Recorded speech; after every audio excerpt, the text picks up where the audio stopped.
Estamos aqui de volta. E agora a gente tá uniformizada com a nossa camiseta linda do Egéria. Ô, Pri, eu não perguntei antes, então vai ser aqui, né, na gravação. Ela tá à venda? Tá. Tá? Ó. Claro, a gente vende tudo. A gente vende tudo, menos o nosso corpinho. Eu nem vou falar o que eu pensei agora. Jesus! Mas tá feita pela Miss B Art Decor. A gente faz com a Egéria e tudo que você quiser. Qualquer candidato, frase, tá tudo certo. Bom, hoje, como vocês podem ver, a gente não tem uma convidada, como vocês podem perceber, né? Nós estamos aqui, só nós duas, num bate-papo informal. Vocês vão ter que se contentar com a gente. Mas hoje, como é que vai ser o programa mesmo, Pri? Então, a gente conversou bastante e são tantas mulheres inspiradoras, né? A gente conversando sobre quem nos inspira. São tantas pessoas, a gente não fala só de pessoas famosas, não. São pessoas do nosso dia a dia que a gente conhece, que a gente conversa. Acho que no fundo todo mundo tem alguma coisa que a gente acaba se inspirando nela, né? Toda mulher tem isso. Só por ser mulher, eu acho que a gente já sabe que algum desafio ela já enfrentou ali. E aí a gente fez essa brincadeira hoje. Brincadeira sim, o negócio é sério, mas de uma forma... Deixa eu ver se tá assim, não tá de cabeça pra baixo. A gente conversou e a gente falou assim, Mari, vamos falar cada uma sobre uma pessoa que te inspira. E a gente sabe que muitas pessoas nos inspiram, a gente vai escolher uma só. A Mari escolheu uma, eu escolhi outra. Eu não sei quem que ela escolheu, ela não sabe quem eu escolhi. Pode ser que a gente tenha escolhido a mesma pessoa. Vai ser, tipo, 1 em 1 milhão, né? Mas vai que, né? E aí a gente vai conversar um pouquinho sobre isso, sobre inspiração e quem nos inspira. E antes da gente falar quem a gente inspira, eu queria antes falar sobre esse processo de escolha. Foi... Quando a Pri veio com essa proposta, eu falei, nossa, que legal, sensacional. Depois eu me arrependi tanto... tarde, eu tava na pauta já, tipo, já tava ajeitado, não dava pra dar Pri volta. Porque foi uma dificuldade, porque tantas mulheres me inspiram. Primeiro, eu pensei em mulheres que já tinham morrido, né? Porque tem uma em especial que me inspira absurdamente. Aí eu falei, nossa, vou falar sobre ela, claro. Aí eu parei, pensei, falei, não, acho que ela vai ficar para um outro momento. Tá. Aí tem outra também que me inspira muito, assim, que eu tenho até uma tatuagem da obra dela no meu braço, assim, vocês não vão ver daí, né? Eu misturo bem aqui, assim, ó, aqui ver. Aí eu falei, não, também não. Então ela me inspira, mas ainda não é ela. Fiquei pensando numa pessoa próxima. Falei, nossa, pra falar de pessoa próxima eu tô lascada, né? Porque eu vou falar de uma pessoa, não vou falar da outra, vai dar um jaz. Não. Aí eu pensei numa pessoa que todos os momentos em que eu preciso de uma luz... eu penso nessa pessoa. Eu falei, é ela. Aí eu fiquei, ela, tá aí. Eu recorro a ela, assim, tipo. Então foi um momento que depois eu não me arrependi mais, tá, gente? Eu gosto, mas naquele momento me deu aquela coisa, ai, gente, quem que eu vou pensar? Eu também. A minha escolha foi porque muitas pessoas me inspiram, muitas pessoas. E eu sempre consigo achar esse, sabe? Eu costumo sempre tentar achar o lado bom das pessoas. E procurando pela internet, né? Eu não quis pegar também ninguém próximo, assim, peguei pessoas conhecidas procurando na internet. Era tanta gente que deu vontade de fazer um Frankenstein, sabe? Assim, pegar um pouquinho de cada e montar a minha Egéria. Uma boa ideia, hein? Boa ideia, montar a minha Egéria. Frankenstein Egéria. E aí, eu fui pelas frases, e aí, só de começar a ver mais detalhes sobre a vida dela, eu me arrepiava. Eu falei assim, eu acho que é essa mesmo. É essa mesmo. Então, eu acho que eu acertei. Eu também acho que eu acertei.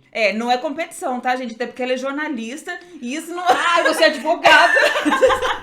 Não seria uma competição justa, tá? Não é competição. É só pra gente conversar sobre isso, porque o Egéria é isso. A gente quer inspirar, quer que quem vem assistir fale, nossa...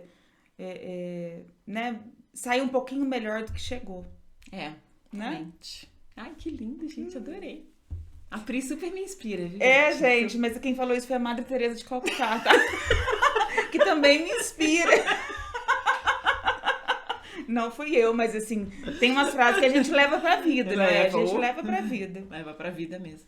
Eu tô super animada, gente. Tomara que vocês fiquem felizes com a minha escolha. A gente vai mostrar uma plaquinha assim? Isso. No 3. 1, 2, 3. Eu não consegui ler o seu.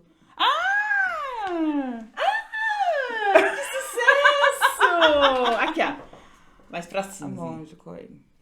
Ai, que inclusive vi que você já entrevistou ela pessoalmente, né? Já, então, foi a partir daquele que a gente fez um post faz um tempo, né? Que eu não sei quando vocês vão estar vendo isso. Então faz um tempo lá no Instagram, aproveita, vai lá no Instagram, olha egéria.br. Segue se não segue ainda, entendeu? Pô, é o mínimo, né, gente? Conteúdo aqui bacana, segue, né? É o mínimo, eu acho. Eu também acho. Bom, enfim, agora que foi feita o merchandise. E aí, quando ficou falando desses momentos, eu lembrei dessa... Lembrei, não, eu nunca esqueci dela, na verdade. Claro. Mas aí eu comecei a pensar muito sobre ela e falei, nossa, tá aí todos os momentos em que eu falo, cara, o trem tá difícil, eu preciso de uma luz. Eu recorro a Monja Coen. Assim, sabe? É a minha cara, né? Então, enfim, quem me dera se ela fosse a minha cara, eu ia ficar muito feliz. Mas, enfim, eu preciso de umas... Eu sigo ela também, ela tem... Ela fala umas coisas que... Bem bacanas, bem bacanas. Então, e eu fui na Oprah, porque quando a gente pensa em inspiração, e até sempre foi o que a gente conversa muito, é a questão das vezes você vê a pessoa naquela posição, né? Você vê ela um fenômeno, né? Nem tô falando de questões financeiras, porque ela é, né, milionária, sai na Forbes, né? Mas com a história dela. É a pessoa que pegou todo o sofrimento e conseguiu transformar aquilo naquela velha frase que assim, não é o que fizeram comigo, é o que eu faço com o que fizeram comigo. Então ela conseguiu transformar isso tudo e toda vez que eu vejo eu arrepio, porque ela é pioneira em muitas coisas, empreendedora, né? E por ser mulher, por ser preta, né? Por ter sido muito pobre, então são muitas situações que ela conseguiu transformar, fazer isso uma história fantástica. A história foi... Eu não conheço a história dela, vou conhecer hoje, então eu acho no máximo. E aí, quando começou a me arrepiar, assim, de ver, eu vi vários vídeos, e ela contar isso tudo, né? Porque muitas vezes a gente passa por muita coisa e não tem coragem de contar. Verdade. Né? Às vezes é um desafio, você é inspirador, mas você não deixa ninguém nem saber que você passou por aquilo tudo, né? Então eu acho ela fantástica. Fantástica mesmo. Como a Pri falou, né? Eu entrevistei a Monja Coen. Gente, eu tinha 20 anos. Faz um tempo. Você não falou pra ela assim, posso relar? Não! Eu não, vai que ela fala não, né? Passa um pouquinho. Eu ia fazer isso, gente, eu não sou jornalista. Eu não era também, eu era estagiária na época. Eu trabalhava num site que foi o primeiro site só de mulheres, não sei se do Brasil ou da América Latina, eu não sei exatamente. Mas era um site bem grande, chamava W Mulher. Um site que eu aprendi muito, assim, foi um grande aprendizado. Eu fiz estágio nele quase minha faculdade inteira, só saí por um momento, porque o W Mulher chegou a ser incorporado por outro site e eu fui incorporada junto, né?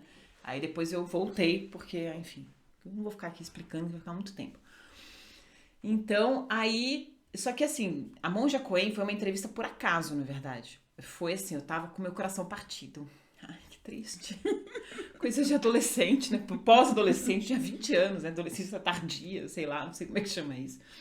Eu estava com meu coração partido. Não que só adolescentes tenham corações partidos, né? Adultos também têm, velhos. Mas mas parece que é mais intenso, né? Parece que é mais intenso. Eu tinha muito coração partido uma vez por mês.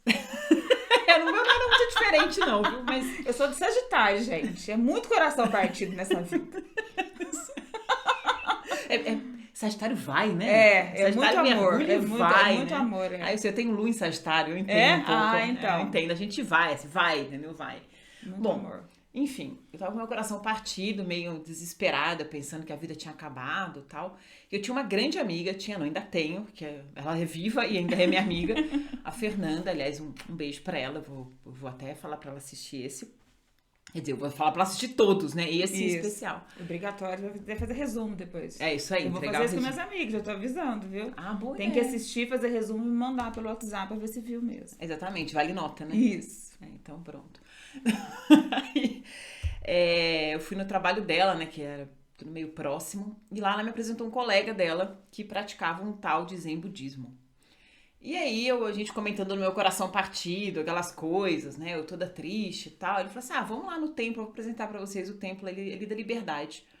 E era um templo famoso, né? Em São Paulo, acho que ainda é. E nós fomos, é um templo lindo, gente. Quem puder ir, vai lá, é lindo. Aí nós fomos, e lá quem conduzia era uma mulher, que ninguém sabia quem era. Eu não tinha ideia quem era essa tal de Monja Coen. Chegou lá, pra mim, era uma mulher que conduzia.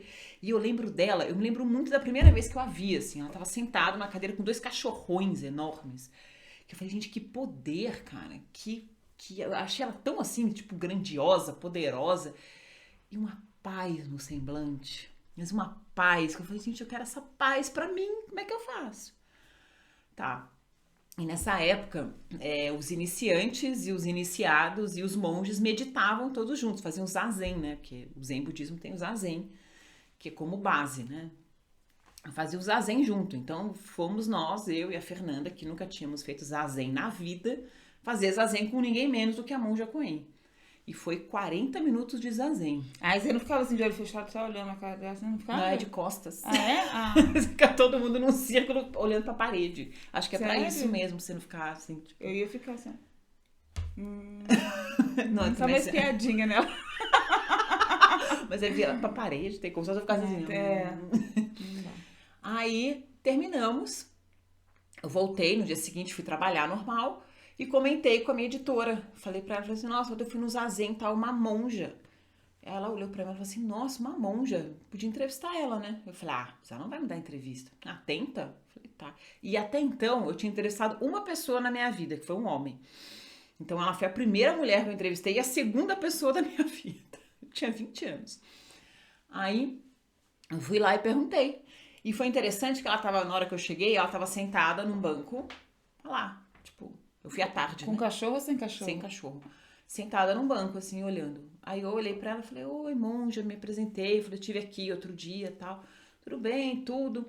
Aí eu perguntei assim, a senhora tá ocupada? Ela, tô fazendo nada.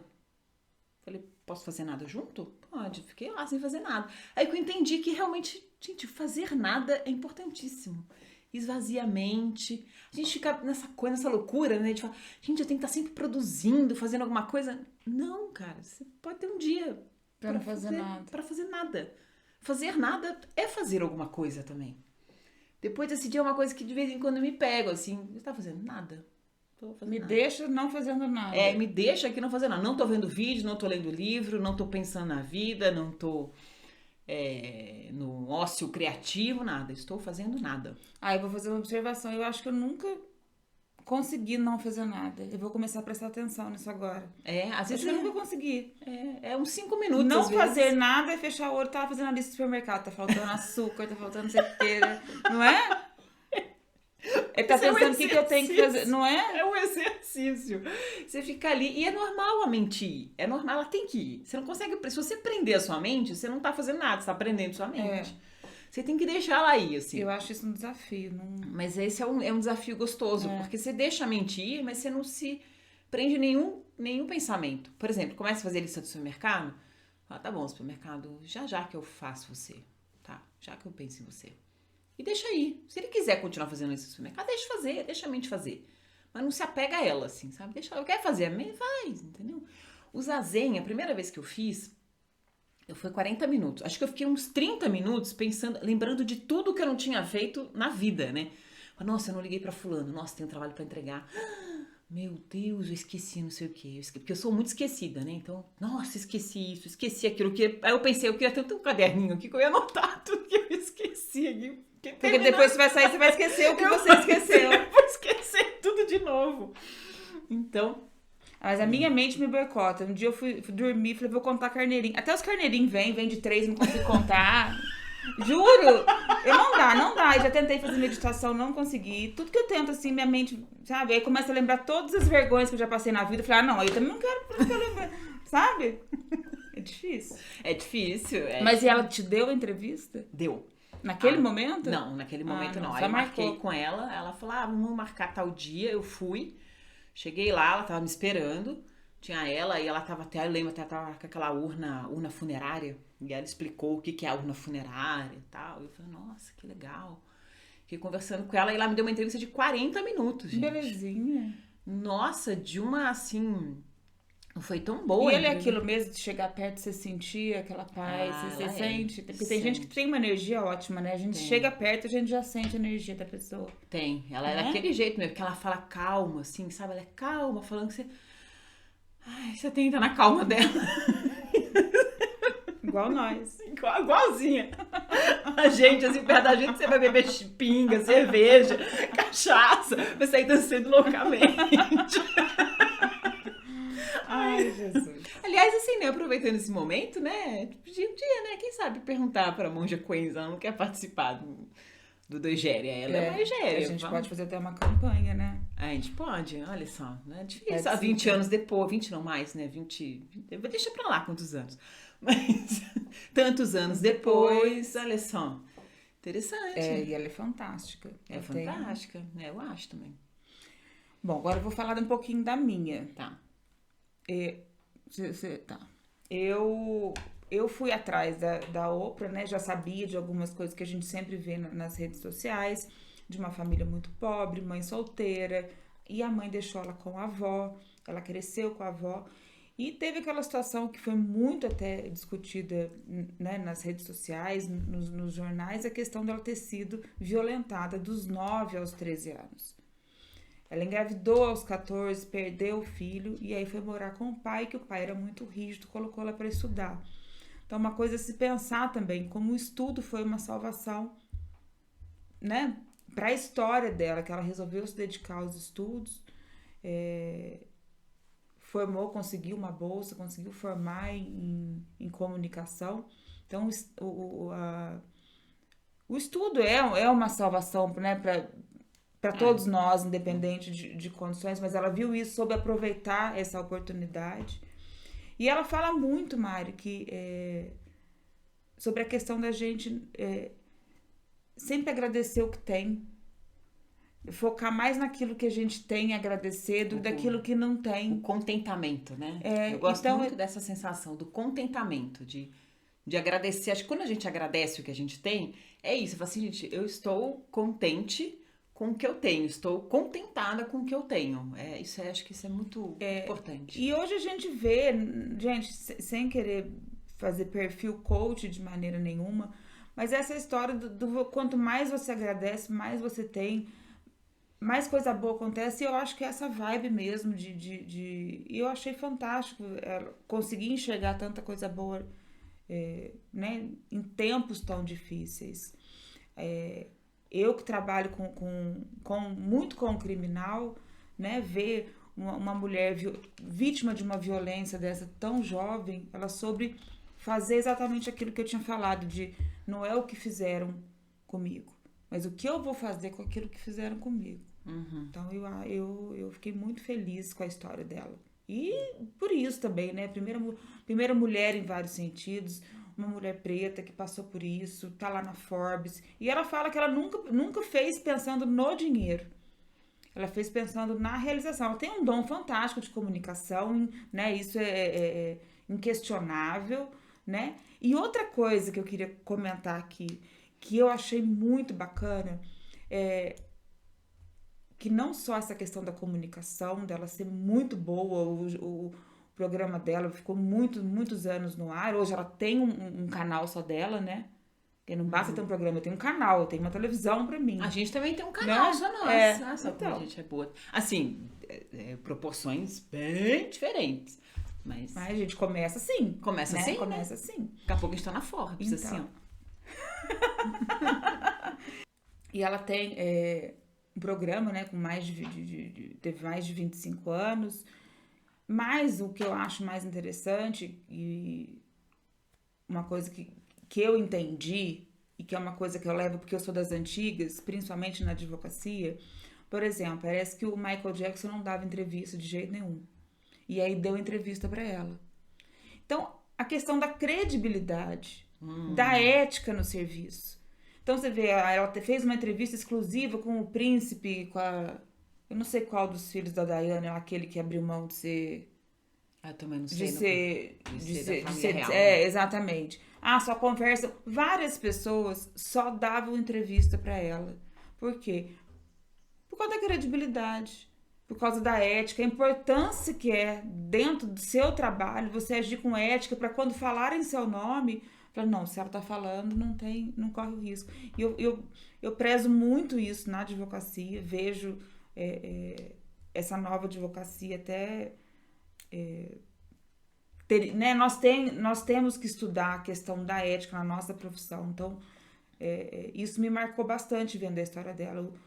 A ética também te leva. Ela falou que, né, ganhou muito dinheiro, não pensando no dinheiro, mas pensando, né, no prazer que ela tinha de fazer, mas não esquecer que ela é uma empresa e ela levou isso com ética, com seriedade.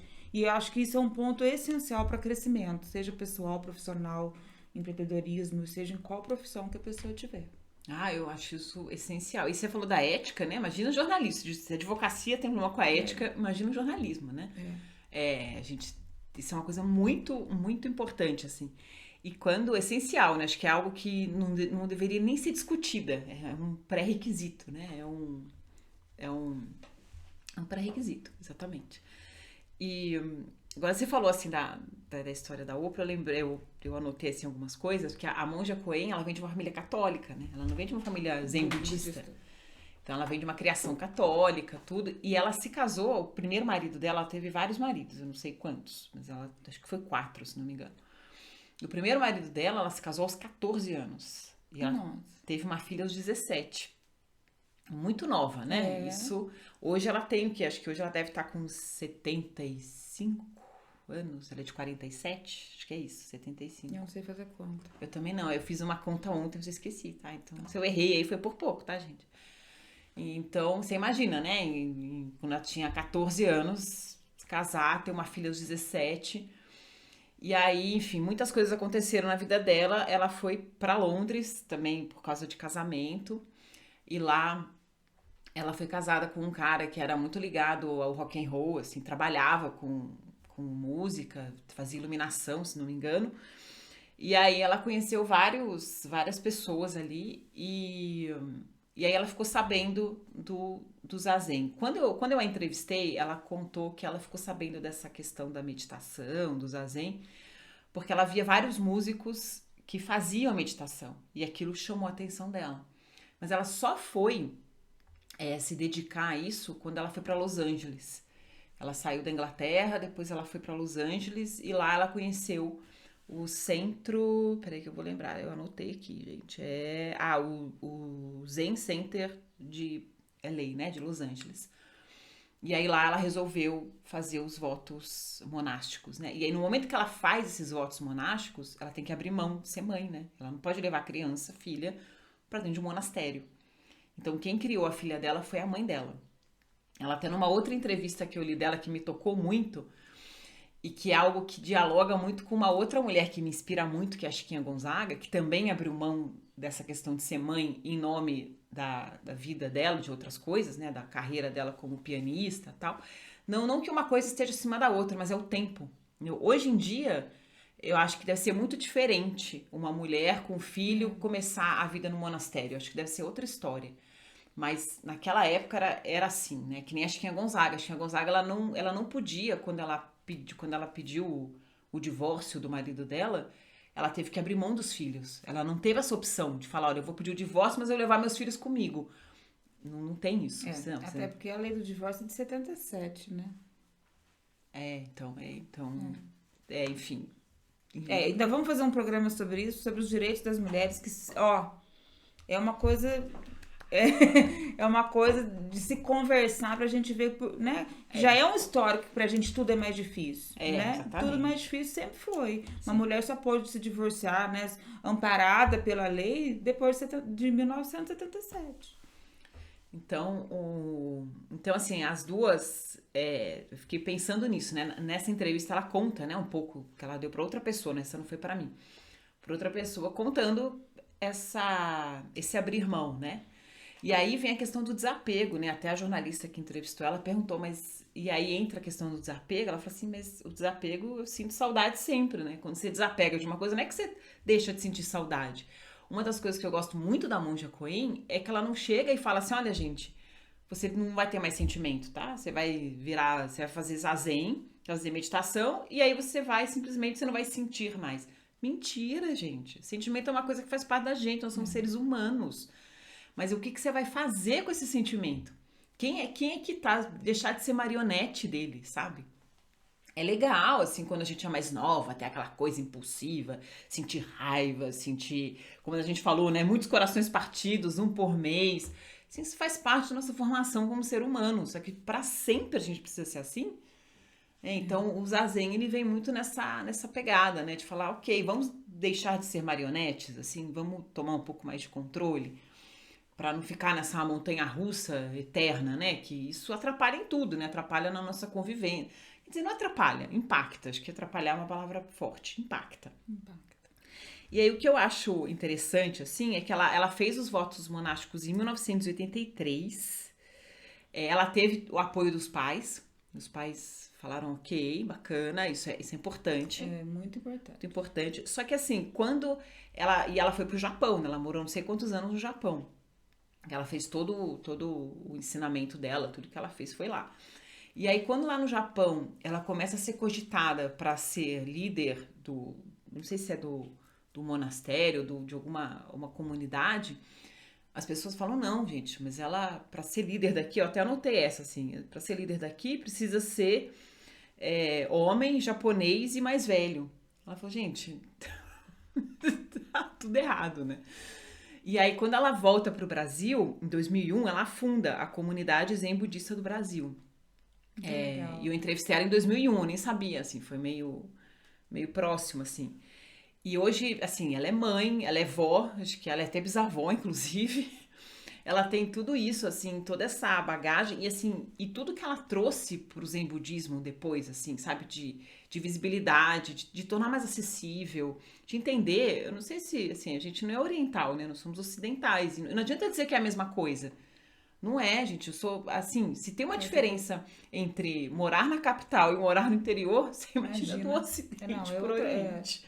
É outra cultura, né? Outra forma de enxergar. Outra coisa, exatamente. Então, ela traz essa divulgação mais e ela começa a divulgar essa questão do Zen budismo, do Zazen para as pessoas, de uma forma que as pessoas têm vontade de fazer. As pessoas têm vontade de ir lá. Ela inspira muita gente. Ela inspira as pessoas a ser melhores, né? As pessoas elas entendem que elas conseguem ser melhor naquilo como um todo, né? Então ela tem foi o que você falou, né? Que você chega perto dela, sente uma calma, assim. Gente, você é uma pessoa inspiradora, uma pessoa que ela vive aquilo que ela fala. Isso é mais importante. E em casa... Senão a gente vê um monte de gente aí falando um monte de palavra bonita, frases feitas... Né? E não vive nada daquilo. E não vive nada daquilo que ela fala. E em casa tem uma frase dela que todo mundo fala, inclusive meu filho. O filho de 11 anos fala essa frase, e eu acho legal porque ele fala essa frase com reflexão, assim, né? Que eu não sei se essa frase é dela, tá, gente? Mas ela fala sempre ela. Que a única coisa permanente no mundo é a impermanência. E o meu filho fala isso direto, assim, ele fala, ai mãe, como a Monja Coen sempre fala, né? A única coisa permanente no mundo é a impermanência. A gente já entendeu metade do sofrimento dele, já vai ser melhor. Porque se você entende isso, que é tudo fase, sabe?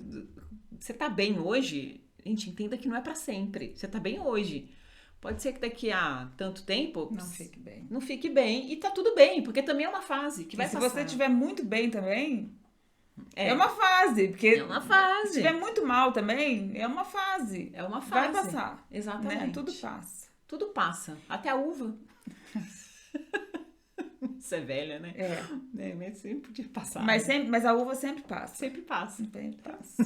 Tem jeito. E outra questão de inspiração que eu gostei de ver da ópera, né, principalmente essa questão de violência, que é uma coisa que sempre me toca, esses assuntos da violência contra a mulher, né? Da violência sexual. Ela ela veio à tona falar isso, né? Foi na mídia, abriu o jogo com relação às violências que ela sofria dos 9 aos 13 anos. E isso incentivou muitas outras mulheres a também contarem a sua história. E eu acho isso inspirador, né? E outra coisa interessante foi ela, né? Hoje é uma mulher, eu acho até que é bilionária, não sei, mas né, tem muito dinheiro, um dinheiro que a gente não consegue nem calcular, Pois é. ou nem sabe o que significa. E ela ajuda diversas instituições a favor da mulher, vítimas de violência, pessoas né, que não têm condições. Então, assim, ela nunca deixou de olhar para o lado, de olhar para o seu irmão, olhar para quem precisa. E eu acho isso tão importante também para quem chega lá né, no sucesso, no topo, não deixar de enxergar as pessoas. Eu acho a coerência uma coisa muito importante. Ela não é essencial, mas ela é muito importante, né? Então, se ela tem toda essa história, esse histórico de violência, se ela chega lá e fala, agora eu estou aqui, eu quero que o mundo se exploda. Vou esquecer o que aconteceu, acabou. Vou esquecer. Agora eu quero só usufruir do... Exatamente. Né? Eu acho que faz muita coerência, né? Quando ela tem esse olhar, né? Ainda. Porque tem muitas mulheres e que sofrem violência o tempo todo. Eu nem sei o número disso, mas... É muito. É assustador. É muito. E até vou contar pra vocês que... Olha, vou ser bem sincera, eu acho que é mais de 60%, até na última palestra que eu dei, eu tenho esses números exatos. O número de mulheres que denunciam as violências é muito pequeno. A maioria das violências são lá, ninguém fica sabendo. Impressionante então, como as mulheres ainda se culpam, né? Tem vergonha, se culpam. Enquanto a culpada...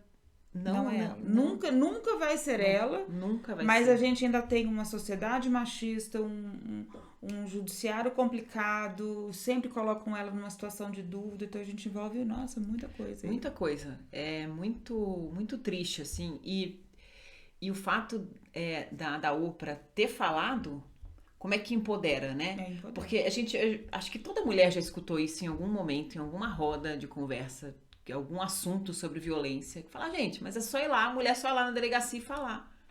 É fácil, né? Deveria ser assim. Deveria ser simples assim. Mas não é simples assim. Porque muitas vezes as mulheres vítimas de violência, o cara que cometeu o ato, muitas vezes ele é ligado com a polícia, às vezes, em primeiro momento, ele faz a pessoa entender assim, olha, eu só fiquei nervoso porque você me deixou nervoso. Nossa. Aí ela já acha que a culpa é dela. Nossa, mas tá vendo? Fui queimar o arroz, olha lá, ó. Chegou tão cansado do serviço. Então, muitas vezes a vítima nem entende que ela é a vítima, entendeu? Nossa, ele chegou do trabalho, a comida não tá pronta. Nossa, eu não vou deixar ele nervoso. Entendeu?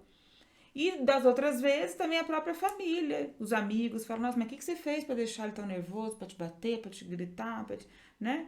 Às vezes chega na delegacia, eles falam, mas tem certeza que foi assim? O que a senhora fez? Então, o que a senhora fez, né, gente? E isso é real, gente. Isso é real, muito real. Então é complicado. Então a mulher que chega, que conta, né, ou uma pessoa conhecida principalmente, que expõe o que aconteceu, isso é de uma utilidade pública muito grande. Né? Com certeza. Se ela contou, eu também posso contar. Se ela fez, então isso é importante. Porque quando uma mulher pública conta, ela valida aquilo, né? Aí as outras mulheres falam, nossa, o negócio fica na mídia, as pessoas ficam mais atentas. Então, acho que facilita, né? Dá aquela dose. Com certeza. Importante. E até porque faz a gente comentar, né? E são assuntos que são colocados à tona, a gente conversa sobre isso, e mulher tem que conversar, gente. A gente tem que conversar entre a gente sobre isso, né? Aquela sua amiga, às vezes, que passa por alguma coisa, você tem que dar um toque, tipo, amiga.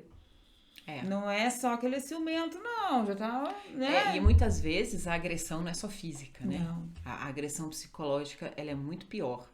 Quer dizer, não sei se ela é pior, mas ela é tão agressiva quanto. Exatamente. Porque ela destrói a sua alma, né?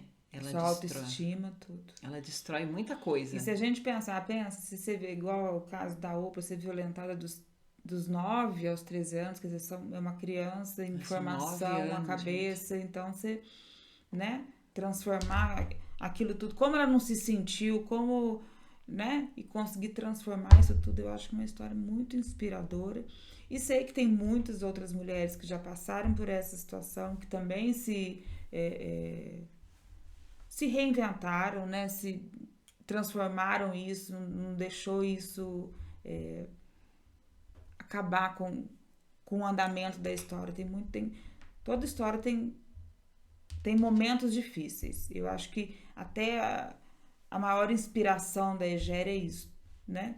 Não existe um caminho reto, bonitinho, cheio de flor, árvorezinha e vai, não. É tudo assim na vida, né? A gente só não pode desanimar. Não, é tudo assim na vida e enfim. Até falando agora até da escolha, né, da Monja Coen pro nome Coen, porque Coen é o nome dela, né? É o nome que ela escolheu como... eu não sabia disso. O nome dela é Cláudia alguma coisa. Alguma coisa eu esqueci, tá, gente? Desculpa. Mas isso é fácil. Coloca no Google que você acha rapidinho. Esqueci, mas uma vez eu li essa, né? O Google é a extensão da nossa memória. Não, a gente fica até meio preguiçoso, né? Total. Tem lá o Google. Gente, na minha idade a gente tem que pegar Barça, pensar qual palavra, ver qual letra que eu ia escolher, né? Agora não. A Barça. Nossa, e às vezes você tá com preguiça, você escreve mais ou menos lá, com umas letras erradas, o Google vai lá e acerta a sua pergunta. Sensacional, gente, não adianta. Então, mas falando do nome Coen, que liga com isso que a gente estava falando, né? Significa minha vida num só círculo, né? Se a gente começa se a gente sai desse efervescente das coisas, né? Dessa coisa, nossa, agora tá acontecendo milhões de coisas, você tá lá no meio da confusão e tal. Se você mergulha um pouco, assim, acalma a mente e começa a avaliar como é que foi sua vida, como é que tá sendo, você começa a ver que realmente uma coisa, às vezes é uma coisa que liga a outra, que te leva a outra, que te leva a outra, e a coisa vai indo, assim, sabe? Vai acontecendo uma coisa encadeada com a outra. É muito bom, assim, né? Então... É outra coisa que me inspira muito, assim, sabe? É algo... Pensar nessa vida circular, né? Nessa vida que uma coisa liga na outra. E às vezes uma coisa tão aleatória que você fala, nossa, eu não sei por que eu tô indo nesse local. Até tem uma história engraçada. Engraçada não, interessante, assim, só pra fechar, que tem tudo a ver, mas não tem nada a ver. Quando eu... Adoro! Quando eu conheci meu marido, eu sempre participava de um festival de música instrumental lá em Tatuí, todo ano, no início de ano, tava lá, eu fazia mediação dos bate-papos. Todo ano era assim, eu tava no meu 3º ou 4º festival, não me lembro. E naquele ano que eu conheci ele, eu tava muito empolgada. E não era pra eu estar empolgada, porque minha mãe tinha acabado de morrer, ou seja, eu tava ainda em luto, fazia 4 meses que minha mãe tinha morrido, ou seja, tava super recente. Minha vida tava de cabeça pra baixo. Porque quando minha mãe morreu, eu tive que assumir muita coisa em casa, enfim, muitas responsabilidades, porque eu sou filha única. Então foi muito mudanças, né? Coisas que a vida coloca ali de desafios, né? E aí você tem que pegar ou não, ou sair correndo e correr pra sempre. Mas eu resolvi subir na mula e vambora, que é isso aí, né? Então não era pra eu estar empolgada, era pra eu estar meio, sei lá, baqueada. Mas eu tava muito empolgada. E era uma coisa, assim, tão corriqueira que eu fazia todo ano, mas eu tava tão feliz naquele momento. E quando eu conheci meu marido, o Zé, sabe quando você conhece uma pessoa e você fala, mano, é esse cara? Sabe quando você pega, assim, mano, eu falei muito paulista agora, né? Mas é isso aí. A gente não perde a mania. De vez em quando brota. De vez em quando brota, assim, né? De vez em quando vê do trem, vê o mano. Aí, eu olhei e foi uma coisa tão, tão corriqueira, a gente só trocou um telefone ali. Mas eu tinha uma sensação de que aquilo era algo mais, assim, sabe? E de fato foi, assim, é um círculo, né? E aí depois que passou, depois que a gente casou, tivemos filhos e tá, ok, né? E felizes para sempre, ou não. Mas eu lembro que toda vez que eu paro pra pensar, eu falo, nossa, eu fico lembrando de tudo que aconteceu na minha vida, porque me levou naquele momento. Como é que tudo aconteceu? Como é que foi tudo? Começou lá atrás. Começou lá atrás. Que tudo, assim, foi um círculo que chegou, parece que era naquele momento. Assim, nossa, era para chegar aqui, parece. A gente acha que não, né? Acha que tudo é aleatório e não é aleatório. Tem um porquê, tem uma razão. Então, E eu chamo isso de fé também, sabe? Também. Algumas coisas acontecem que a gente não sabe, não entende. Mas tem um significado, tem um propósito, tem tudo ali. Vamos ter fé, acreditar que aquilo, né, tinha que... A gente tá filósofa hoje. Então, olha só. E olha, cheio de ideia para os próximos também, viu, gente? Exatamente. E se você aí também tiver ideia para os próximos, pode mandar, viu? A gente aceita. A gente ouve, discute, tem um conselho que decide, né? Claro. Tem um conselho formado por nós duas. Por nós duas. De preferência com uma taça de gin ao lado. Importante. Sempre uma taça de gin ao lado. E aí a gente discute sobre isso. E até se você conhecer uma mulher que seja inspiradora, com uma história inspiradora, né? Hoje a gente trouxe aqui 2 pessoas que a gente gosta, que, né, nos inspiraram de alguma forma. Mas não precisa ser ninguém que apareceu na Forbes, não é nada disso. Mas a gente, né, às vezes conhece pessoas com histórias lindas de superação, de inspiração, e é isso que a gente quer. Exatamente. Será um prazer, porque a gente está sempre em busca, né, das mulheres que subiram na mula e andaram 5.000 quilômetros. Metaforicamente, tá, gente? Não precisa subir na mula e andar 5.000 quilômetros. Quer dizer, você pode ir, fica à vontade. Mas não é uma condição pra ser séria. Até porque a gente teria que ter subido na mula e andar 5.000 quilômetros. Eu vou falar pra você, eu ia de avião. Sou dessas. Nossa. Não conte melhor, né? Eu acho que é mais fácil. Acho que chega mais rápido e tal. Acho que é isso, né, Pri? Gente, obrigada mais uma vez. Beijos. Tô muito feliz. Até a próxima. Até a próxima. Inscreva no canal, assina o sininho. Eu vou aprender a falar tudo isso. A gente vai aprender. A gente vai trazer as crianças um dia aqui. Isso, pra falar. Falar. Eles falam certinho, né? Falam certinho. Uma vez eu precisava aprender a mexer no tal do Discord. Enfim, é um mundo à parte, tá, gente? Aí o Francisco foi me ensinar. Aí ele criou um servidor, que o Discord tem que criar servidor. O nome do servidor. Ensinando a minha mãe a mexer no Discord. Esse é o nosso atestado de velhice, quando a gente pede para as crianças baixar canal na televisão, gravar não sei o que. Isso acontece lá em casa também. Faz parte, né, gente? Envelhecer é a melhor das opções, porque a outra não é muito boa. Então. Isso aí. Então, gente, obrigada. Beijo. Até a próxima. Fiquem com Deus.